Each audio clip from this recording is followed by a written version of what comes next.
প্রিয় অষ্টম শ্রেণীর ছাত্রছাত্রী, 2024-এর রায়মানের প্রশ্ন বিচিত্রার ইতিহাসের 7 নম্বর স্কুলের সমস্ত প্রশ্নের উত্তরগুলো করে দিলাম।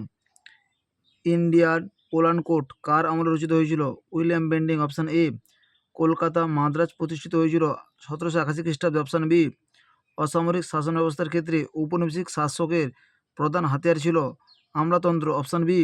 জ্যোতিরাও ফুলে নিচুতলা মানুষদের অধিকার প্রতিষ্ঠার জন্য স্থাপন করেন সত্যশোধক সমাজ। Option C. শুদ্ধি প্রথার প্রবর্তক ছিলেন স্বামী দয়ানন্দ সরস্বতী। Option B. ওয়াহাবি শব্দের অর্থ হলো নবজাগরণ। Option D.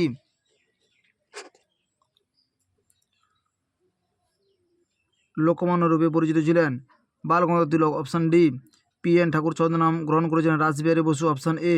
গান্ধীজি ভারতে প্রথম সত্যাগ্রহ পরিচালনা করেছিলেন বিহারের চম্পারণে। Option B. ত্রিপুরা কংগ্রেসের সুভাষচন্দ্র বসু প্রতিদ্বন্দ্বী ছিলেন পট্টবী সীতারামাইয়া। Option C. প্রত্যক্ষ সংগ্রামের সময় বাংলার প্রধানমন্ত্রী ছিলেন সোহরাবুর্দী। Option A. প্রত্যক্ষ সংগ্রামে ডাক দেন মোহাম্মদ আলী জিন্নাহ। Option B. রাজ্যসভার সভাপতিত্ব করেন উপরাষ্ট্রপতি। Option B. গণপরিষদের প্রথম সভাপতি ছিলেন doctor Rajendra Prasad. Option B. দুয়ের দাগে ঠিক না ভুল নির্দেশ করো। প্রথম প্রশ্নের উত্তরটি ভুল হবে, অ্যান্সারটি হবে রাজ্যপাল। শূন্যস্থান পূরণ করো। লর্ড ক্যানিং। বেমানান শব্দটি হলো রামতনু লাহারি। করস্তম্ভ খস্তম্ভ। কস্তম্ভ খস্তম্ভ খিলাফত আন্দোলনের নেতা শওকত আলী। তুরস্ক জাতীয়তাবাদী নেতা মোহাম্মদ আলী জিন্নাহ। তুরস্কের জাতীয়তাবাদী নেতা মুস্তাফা কালাম পাশা। স্বরাজ দলের নেতা চিত্তরঞ্জন দাস। খোদাই খিদমতগার খান আব্দুল গফর খান। মুসলিম লীগের নেতা মোহাম্মদ আলী জিন্নাহ। পূর্ণবাক্য উত্তর দাও। দ্বিতীয় গোলটেবিল বৈঠকে কোন মহিলা প্রতিনিধিত্বে কংগ্রেসের পক্ষে যোগ দিয়েছিলেন? সরোজিনী নাইডু। দ্বিতীয় প্রশ্নের উত্তরটি হল নেতাজি সুভাষচন্দ্র বসু। রাজ্যসভার সদস্যের মেয়াদ 6 বছর। বেমানান শব্দটি হল ডক্টর সর্বপল্লী রাধাকৃষ্ণন। এই প্রশ্নের উত্তরটি হবে ভুল। কাকে সংবিধানের বিভাগ বলা হয়? ভারতের সংবিধানের প্রস্তাবনাকে সংবিধানের বিভাগ বলা হয়। কে কবে ক্যালকাটা স্কুল বুক সোসাইটি প্রতিষ্ঠা করেন? ডেভিড হেয়ার 1817 খ্রিস্টাব্দে। মেঘলে মিনিট কি? রায়মানের সহায়িকায় 86 নম্বর পৃষ্ঠায় 59 দাগের প্রশ্নের উত্তরটি তোমরা দেখো। 86 নম্বর পৃষ্ঠায় 59 দাগের প্রশ্ন মেঘলে মিনিট। কে কবে বিধবা আইন চালু করেন? 1865 খ্রিস্টাব্দে লর্ড ডালহৌসি বিধবা আইন চালু করেন। কাকে সীমান্ত গান্ধী বলা হয় এবং কেন বলা হয়? রায়মানের সহায়িকা 255 নম্বর পৃষ্ঠায় 31 দাগের প্রশ্নের উত্তরটি তোমরা দেখো। 255 নম্বর পৃষ্ঠায় 31 দাগের প্রশ্নের উত্তরটি তোমরা দেখো।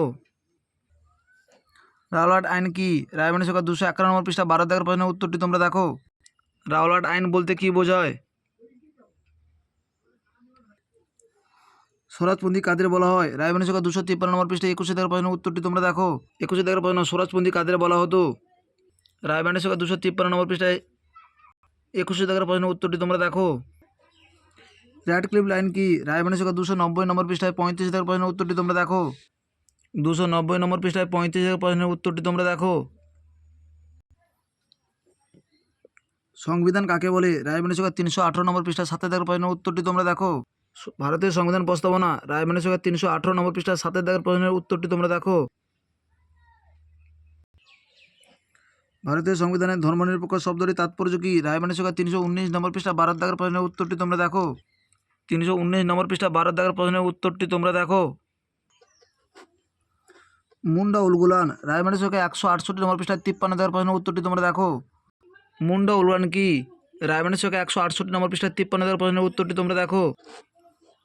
পণ্ডিত রমাবাই রায়মানের সহায়িকা 163 নম্বর পৃষ্ঠায় 25 দাগের প্রশ্নের উত্তরটি তোমরা দেখো।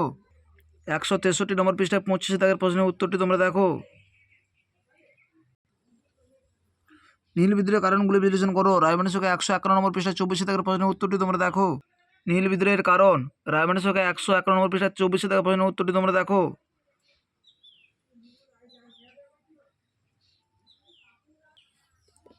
কংগ্রেসের নরমপন্থী ও চরমপন্থীর মধ্যে পার্থক্যগুলি ব্যাখ্যা করো। রায়মানের সহায়িকা 210 নম্বর পৃষ্ঠায় 38 দাগের প্রশ্নের উত্তরটি তোমরা দেখো। 210 নম্বর পৃষ্ঠায় 38 দাগের প্রশ্নের উত্তরটি তোমরা দেখো। নরমপন্থী ও চরমপন্থীর মধ্যে পার্থক্য। মুসলিম লীগের লাহোর অধিবেশনের তাৎপর্য। রায়মানের সংখ্যা 287 নম্বর পৃষ্ঠায় 23 দাগের প্রশ্নের উত্তরটি তোমরা দেখো।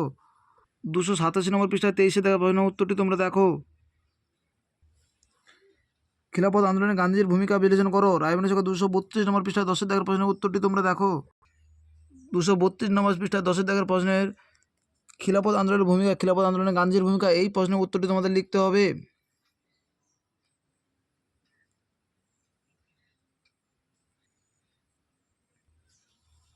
ভারতের সংবিধানের প্রস্তাবনা। রায়বাণী সংখ্যা 318 নম্বর পৃষ্ঠা 7 দাগের প্রশ্নের উত্তরটি তোমরা দেখো। ভারতের প্রস্তাবনা। রায়বাণী সংখ্যা 318 নম্বর পৃষ্ঠা 7 দাগের প্রশ্নের উত্তরটি তোমরা দেখো। ভারতীয় সংবিধানের উল্লিখিত মৌলিক অধিকার লেখো। রায়বাণী সংখ্যা 324 নম্বর পৃষ্ঠায় 35 দাগের প্রশ্নের উত্তরটি তোমরা দেখো। 324 পৃষ্ঠা 35 দাগের প্রশ্নের উত্তরটি তোমরা দেখো। 5 দাগের 1 প্রশ্নের উত্তরটি রয়েছে রায়বাণী সংখ্যা 143 নম্বর পৃষ্ঠায় 4 দাগের প্রশ্নের উত্তরটি তোমরা দেখো। 143 নম্বর পৃষ্ঠা 4 দাগের প্রশ্নের উত্তরটি তোমরা দেখো।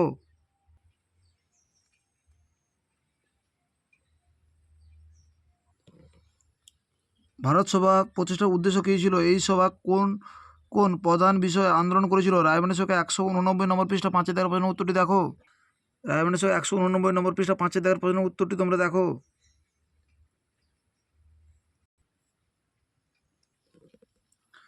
ভারতের মুক্তি সংগ্রামে আজাদ ফৌজের ভূমিকা। রায়বাণী সংখ্যা 247 নম্বর পৃষ্ঠা 37 দাগের প্রশ্নের উত্তরটি তোমরা দেখো। 247 নম্বর পৃষ্ঠা 37 দাগের প্রশ্নের উত্তরটি তোমরা দেখো।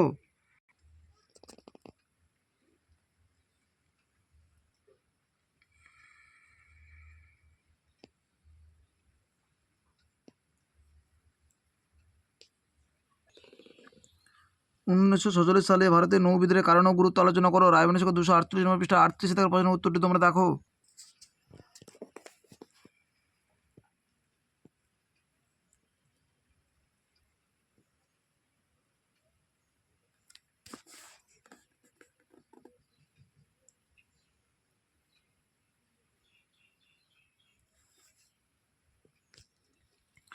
পাঁচের দাগের প্রশ্নের উত্তরটি রয়েছে রায়বাণী সংখ্যা 309 নম্বর পৃষ্ঠা 12 দাগের প্রশ্নের উত্তরটি তোমরা দেখো।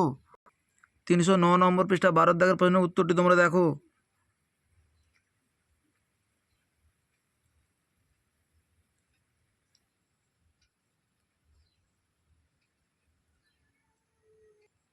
আমাদের ভিডিওটি যদি তোমাদের ভালো লাগে তাহলে তোমরা লাইক করো, শেয়ার করো। আমাদের চ্যানেলে নতুন হয়ে তাহলে চ্যানেলটিকে সাবস্ক্রাইব করে পাশে থাকো নতুন নতুন ভিডিও পাওয়ার জন্য।